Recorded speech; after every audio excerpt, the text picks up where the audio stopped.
Buang sampah sembarangan, warga dihukum kurungan badan. Distribusi beras SPHP hingga ke kelurahan dan desa.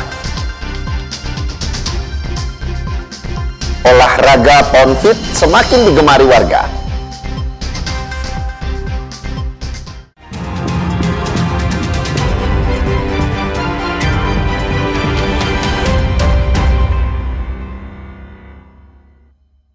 Selamat pagi saudara, apa kabar Anda hari ini? Jumpa lagi dalam program Kompas Manado Pagi, Senin 8 September 2025. Selain 3 berita utama tadi, Anda juga bisa menikmati sejumlah informasi menarik lainnya yang dihimpun tim redaksi Kompas TV Manado. Bersama saya Davis Pinontoan, inilah Kompas Manado Pagi selengkapnya, hanya di Kompas TV, independen, terpercaya.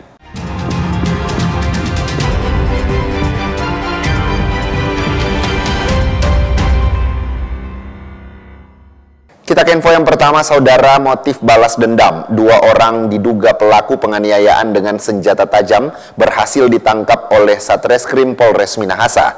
Akibat kejadian ini, korban mengalami luka di bagian tubuh. Tim Resmo Polres Minahasa meringkus 2 terduga pelaku penganiayaan menggunakan senjata tajam yang terjadi di Kelurahan Wawalintoan, Kecamatan Tondano Barat, Minahasa. Kedua terduga pelaku adalah warga Kelurahan Rinegetan Tondano.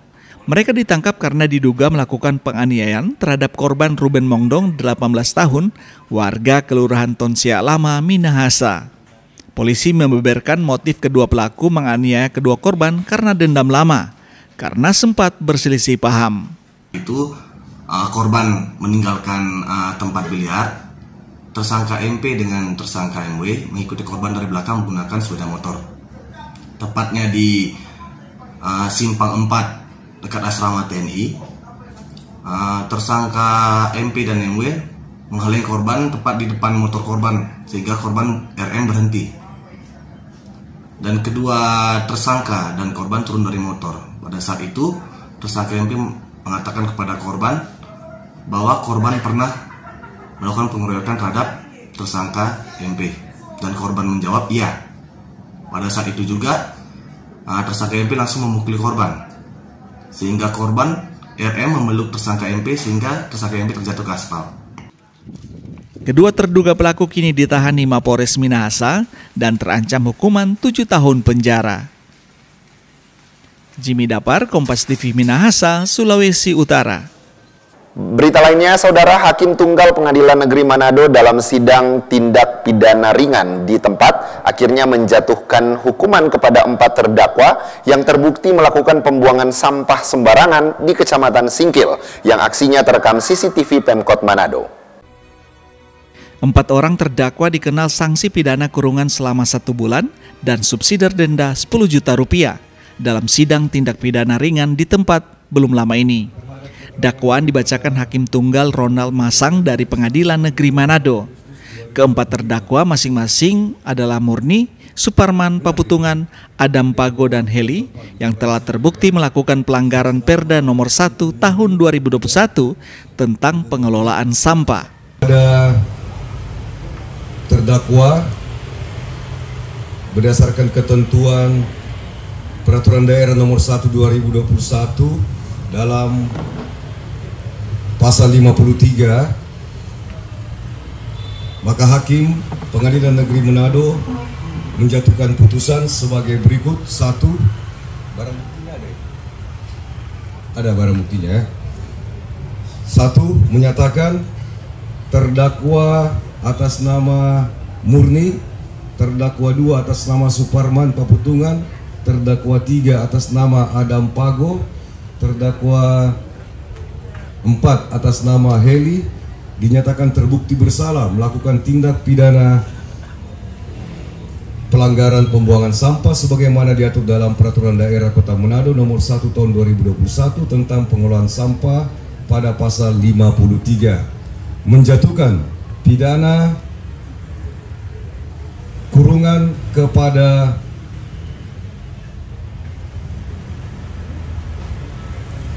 para terdakwa masing-masing selama 1 bulan dan denda yang dibayar secara tanggung renteng sejumlah denda dan menjatuhkan denda sejumlah 10 juta rupiah. Dalam pengadilan terungkap ada 3 orang terdakwa melakukan aksi buang sampah sembarangan di pinggir jalan di Kecamatan Singkil. Aksi buang sampah mereka ini terekam kamera pemantau milik Pemkot Manado dan sempat viral di media sosial. Bahkan diunggah oleh Wali Kota Manado Andre Angau di akun Facebook pribadinya. Dalam rangka penegakan Perda, Satuan Polisi Pamong Praja Kota Manado melakukan operasi penegakan ketertiban di masyarakat. Pelanggar yang terjaring akan menjalani sidang tipiring di tempat. Yadimika Singal, Kompas TV Manado, Sulawesi Utara. Sebelumnya, saudara, puluhan orang yang terjaring dalam operasi gabungan pengawasan dan penertiban gangguan masyarakat di Kota Manado akhirnya menjalani sidang tindak pidana ringan di tempat yang digelar di Taman Kesatuan Bangsa, Kecamatan Wenang. Sidang terbuka ini diikuti puluhan warga yang terjaring operasi gabungan penegakan peraturan daerah yang digelar Satuan Polisi Pamong Praja. Sidang dipimpin Hakim Tunggal Ronald Masang, didampingi panitera dan penyidik PNS dari Satpol PP Manado. Para pelanggar Perda ini terjaring dalam operasi gabungan di sejumlah wilayah di Kota Manado dalam beberapa pekan belakangan. Dari 30 pelanggar Perda yang seharusnya mengikuti sidang tipiring di tempat, hanya 21 yang hadir, sementara 9 lainnya mangkir.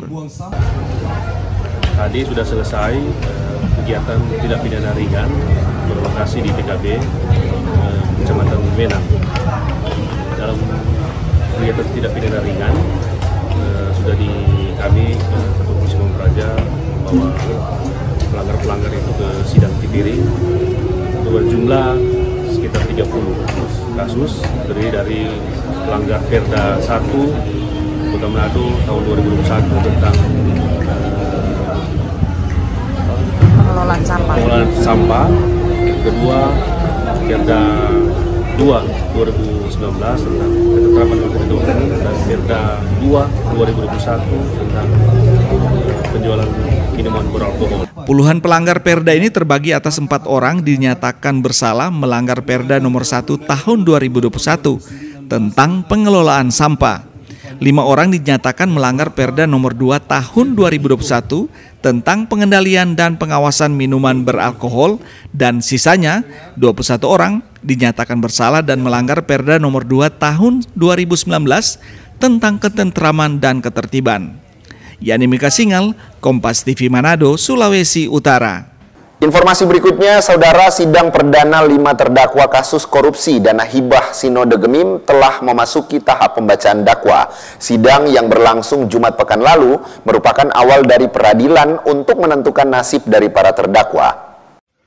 5 terdakwa kasus korupsi dana hibah pemerintah Provinsi Sulawesi Utara kepada Sinode Gereja Masehi Injili di Minahasa atau Gemim tahun anggaran 2022 hingga 2023 menjalani sidang perdana dengan agenda pembacaan dakwaan. Kelima orang tersebut didakwa menyalahgunakan kewenangan untuk kepentingan pribadi, orang lain dan atau korporasi. Kerugian negara dalam kasus ini sebesar 8,9 miliar rupiah. Sidang perdana menjadi langkah awal dalam proses peradilan yang akan menentukan nasib para terdakwa. Jadi sidang perdana kalau yang kemarin kita hanya mengira-ngira tentang dugaan tindak pidana, ini sudah tercantum dalam surat dakwaan. Jadi dakwaan itu adalah mahkota dari persidangan itu sendiri, dan hakim tidak dapat memutuskan lebih atau kurang daripada surat dakwaan. Dan seandainya ketika surat dakwaan itu ternyata tidak sesuai dengan keadaan yang ada, maka bisa saja dakwaan itu batal. Jadi itu kan dakwaan sebelumnya sudah ada pada kami, dan di situ perbuatan hukum dari Hein Harina. Kalau saudara-saudara baca jelas dalam dakwaan, dia tidak berjalan sendiri. Jadi di situ ada sekretaris, ada bendahara. Dalam artian perbuatan hukum yang dilakukan itu adalah kelembagaan, bukan Hein Harina pribadi. Sidang selanjutnya diagendakan Rabu 10 September 2025 dengan pemeriksaan saksi di Pengadilan Negeri Manado. Sidang kali ini dipimpin oleh Hakim Ketua Ahmad Patensili. Jimmy Dapar, Kompas TV Manado, Sulawesi Utara. Informasi pemerintah gelar doa bersama untuk bangsa Indonesia akan kami hadirkan sesaat lagi. Tetaplah bersama kami.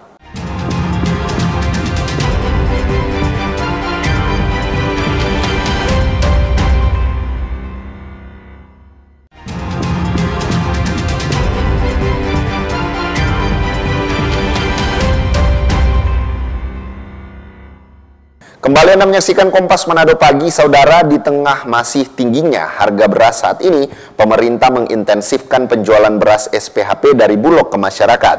Distribusi beras SPHP pun dilakukan hingga ke titik-titik di kelurahan dan desa agar terserap langsung oleh masyarakat. Dinas Pangan Provinsi Sulawesi Utara mengintensifkan penjualan beras SPHP di tingkat masyarakat dengan menggelar gerakan pangan murah di sejumlah titik di Kota Manado. Seperti terpantau gerakan pangan murah di Kelurahan Kombos Timur, Kecamatan Singkil, dan Kelurahan Tingkulu, Kecamatan Wanea pada Jumat pekan lalu.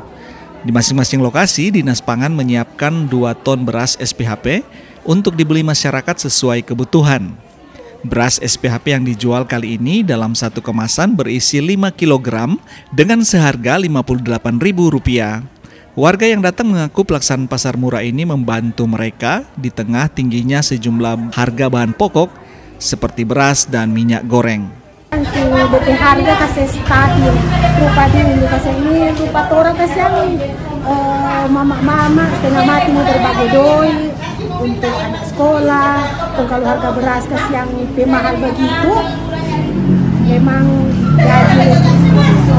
Kalau biasanya di pasar beras itu 1 kilo 17.000, tapi untuk di sini sudah dapat 5 kilo dengan harga 58.000. Oh, jadi ada perbandingan. Jadi ada perbandingan yang sangat menguntungkan untuk kami para konsumen dengan harga yang murah. Harapannya sekiranya pasar murah ini bisa lebih banyak di tempat-tempat untuk membantu kami sebagai konsumen dengan harga yang sangat murah. Ini juga sangat bermanfaat untuk kami para pembeli. Kalau lebih boleh tekan tuh harga lebih bagus, karena situasi sekarang memang di ekonomi itu masyarakat yang menengah ke bawah memang baik untuk pendapatan hari-hari memang rupanya seimbang, dimasukkan dengan pengeluaran untuk biaya, termasuk biaya 9 bahan pokok itu memang dibutuhkan oleh masyarakat. Di Kota Manado, harga rata-rata beras premium jenis Superwin dijual Rp17.000 per kilogram, sementara beras jenis Membramo dijual Rp16.000 per kilogramnya. Warga berharap pemerintah bisa melakukan intervensi agar harga beras bisa kembali normal sehingga tidak memberatkan pengeluaran rumah tangga. Selain menjual beras SPHP, pasar murah kali ini juga menyediakan telur ayam, minyak goreng, dan gula pasir. Yani Mika Singal, Kompas TV Manado, Sulawesi Utara. Berita lainnya, Saudara, bersama warga dan pemerintah setempat, personil TNI dari Kodim 1309 Manado menggelar karya bakti. Karya bakti kali ini menyasar kawasan sekitar TPA Sumompo. Melibatkan sejumlah elemen masyarakat, personel TNI dari Kodim 1309 Manado menggelar kegiatan bersih-bersih lingkungan. Karya bakti berupa pembersihan lingkungan menyasar area sekitar TPA Sumompo yang masih banyak ditemui sampah yang bertebaran. Dandim 1309 Manado, Kolonel Yosip Brosti Dadi mengatakan, kegiatan ini bertujuan untuk mengajak elemen masyarakat bersama pemerintah dan TNI dalam menciptakan lingkungan bersih dan bebas sampah. Kita pembersihan sampah-sampah yang berada di jalanan, karena kita lihat saat ini banyak masyarakat yang membuang sampah di jalanan di arah pintu masuk TPS Sumompo. Saya harap semuanya di sini warga Kota Manado tanggung jawab sama-sama. Kemudian kita berharap DLHK bersama komponen masyarakat bisa kurpe bahu-membahu bersama anggota Kodim 1309 Manado untuk membersihkan sampah yang berada di Kota Manado. Merasa berterima kasih atas dukungan kawan-kawan dari Kodim Kota Manado di bawah pimpinan Pak Dandim yang terus membackup Dinas Lingkungan Hidup dalam rangka usaha menjadikan Manado kota bersih. Hari ini kita ada di Jalan di Sumobos ini adalah bagian daripada kerja bakti bersama. Selain mengangkat sampah, peserta juga terlibat dalam aksi merapikan rumput yang merambat di sekitar jalanan. Kegiatan ini juga melibatkan pemerintah kelurahan dan kecamatan serta Dinas Lingkungan Hidup Kota Manado. Yani Mika Singal, Kompas TV Manado, Sulawesi Utara. Informasi berikutnya, Saudara Bupati Minahasa Utara Jone Ganda menyerahkan bantuan perbaikan rumah tidak layak huni bagi masyarakat yang membutuhkan. Penyerahan ini dilakukan di pendopo kantor Bupati Minahasa Utara pada Rabu pagi. Program rehabilitasi rumah tidak layak huni akan menyasar sebanyak 45 warga penerima manfaat. Dengan pembagian, 35 rumah tidak layak huni dibangun melalui pendanaan APBD tahun anggaran 2025 di Dinas Perkim Minut, 8 RTLH dibangun melalui mekanisme pembiayaan tanggung jawab sosial perusahaan.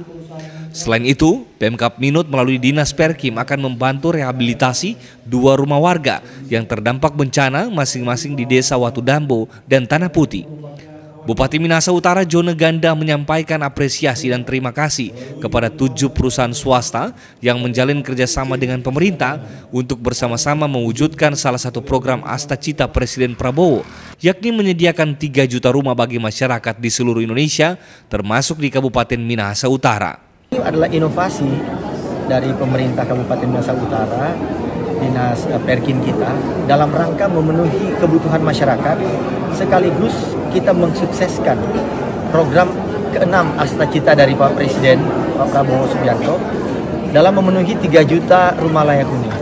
Dan ini kita lakukan untuk menunjukkan kepada masyarakat bahwa pembangunan yang dilaksanakan di Kabupaten Minahasa Utara kita bangun bersama-sama dengan seluruh stakeholder yang ada, dan pada saat ini kita mengajak perusahaan-perusahaan yang ingin berpartisipasi untuk membantu masyarakat dalam membangun rumah tidak layak huni.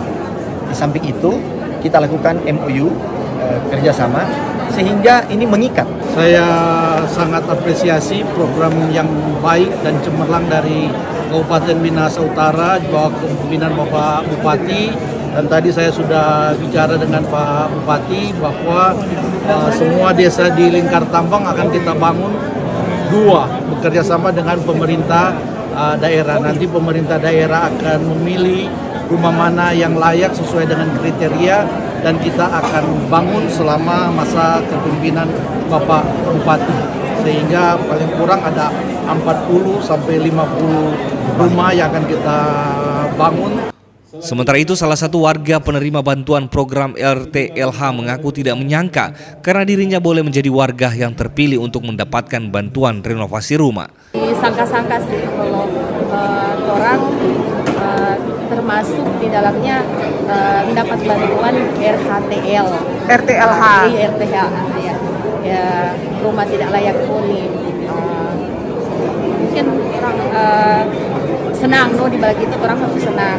Puji Tuhan orang rumah yang memang ya dikatakan memang rumah tidak layak huni, karena kalaupun ada banjir, kalaupun ada hujan besar itu rumah memang tergenang banjir, no. Dalam acara ini turut dilakukan peluncuran program inspirasi atau inovasi pembiayaan stimulan Rumah Swadaya Minahasa Utara yang merupakan skema kolaboratif Pemkab Minut dengan perusahaan swasta yang secara sukarela siap membantu secara berkelanjutan dalam perbaikan RTLH.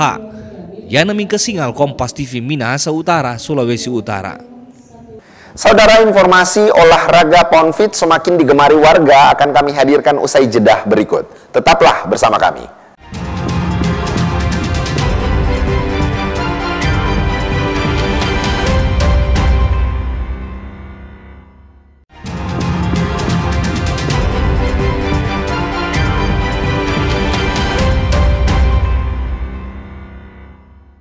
Terima kasih Anda masih bersama kami di Kompas Manado Pagi. Saudara, Polres Kota Mobagu menggelar salat gaib dan doa bersama di Masjid Al-Mustaqim, halaman kantor Polres Kota Mobagu. Kegiatan ini diikuti oleh personil kepolisian, komunitas ojek online di Kota Mobagu, serta anak panti asuhan.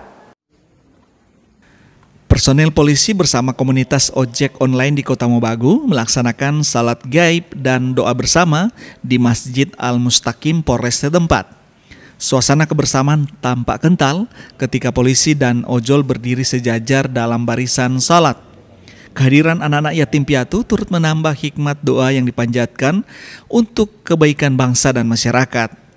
Selain mendoakan rekan mereka yang menjadi korban dalam aksi demo di Jakarta, doa juga dipanjatkan agar bangsa ini senantiasa berada dalam keadaan aman dan damai. Kapolres Kota Mobagu AKBP Irwanto bilang kegiatan ini sekaligus menjadi pengingat bagi seluruh personel kepolisian khususnya di wilayah Kota Mobagu agar selalu diberi kekuatan dan kelancaran dalam menjalankan tugas, menjaga keamanan serta melayani masyarakat.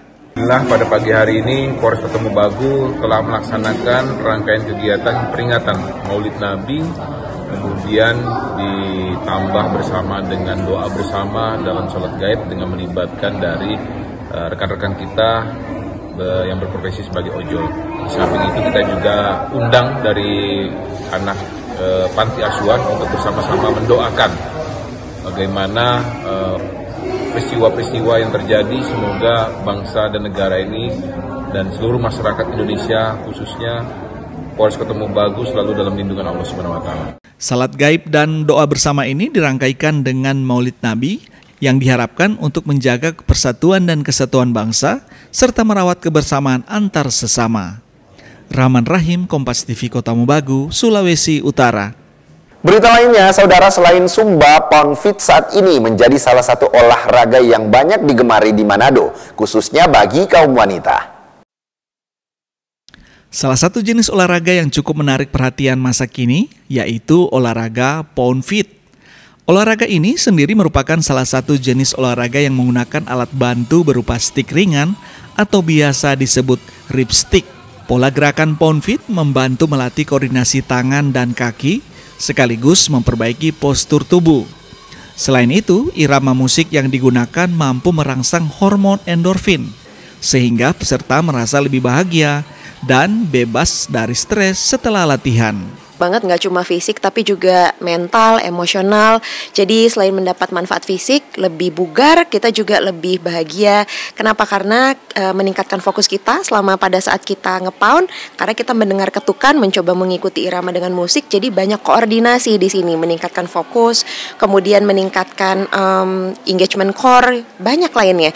Di Kota Manado, ratusan peserta dari berbagai daerah di Sulut mengikuti olahraga yang digelar oleh salah satu komunitas Pound Feet. Dengan berbagai manfaat yang ditawarkan, tidak mengherankan jika Pound Feet ini terus berkembang dan semakin digemari oleh berbagai kalangan. Antusiasnya, vibe-nya positif banget, meledak-meledak dan pokoknya luar biasa keren. Saya tidak nyangka ternyata mereka begitu antusias dan mereka begitu menyambut hangat untuk kedatangan ikon Tari Wirjes tadi. Tadi sih sebenarnya daftar melalui list itu ada sekitar 147 yang daftar di list. Kemudian untuk pesertanya rata-rata Manado, kemudian ada dari Gorontalo, Bitung, Tondano. Harapannya adalah untuk masyarakat Sulawesi Utara, Kota Manado dan sekitarnya tetap jaga kesehatan dan jangan lupa untuk selalu rajin olahraga apapun juga. Pound Feet telah membuktikan bahwa berolahraga bisa menjadi aktivitas yang menyenangkan dan bermanfaat bagi tubuh dan pikiran, sehingga bisa menjadi wadah bagi masyarakat untuk senantiasa berbudaya hidup sehat. Jimmy Dapar, Kompas TV Manado, Sulawesi Utara.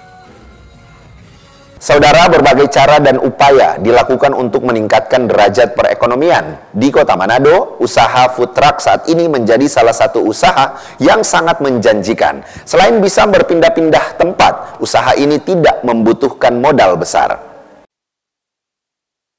Bisnis food truck semakin populer di Indonesia.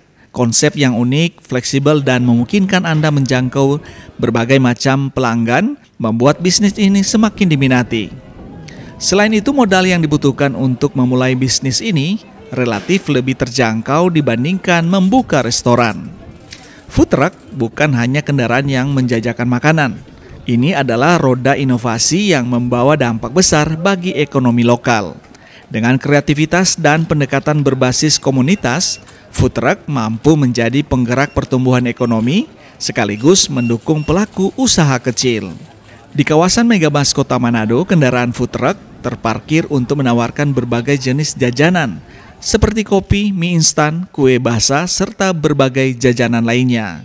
Sebenarnya konsep food truck ini kita bikin sesimpel-simpel mungkin karena mungkin sekarang kebutuhan masyarakat tuh orang pingin nongkrong, mungkin terlalu bosan dengan suasana di kafe, jadi kita agak pakai dengan cara seperti ini. Jadi dengan kendaraan ini mungkin lebih multifungsional, kita untuk lebih berusaha di tempat mana saja. Jadi ini kan kita pakai untuk mobile, gitu. Jadi mobile bisa di event, bisa di kawasan yang artinya seperti Mega Mall ini, Megamas ini, jadi bisa di mana saja.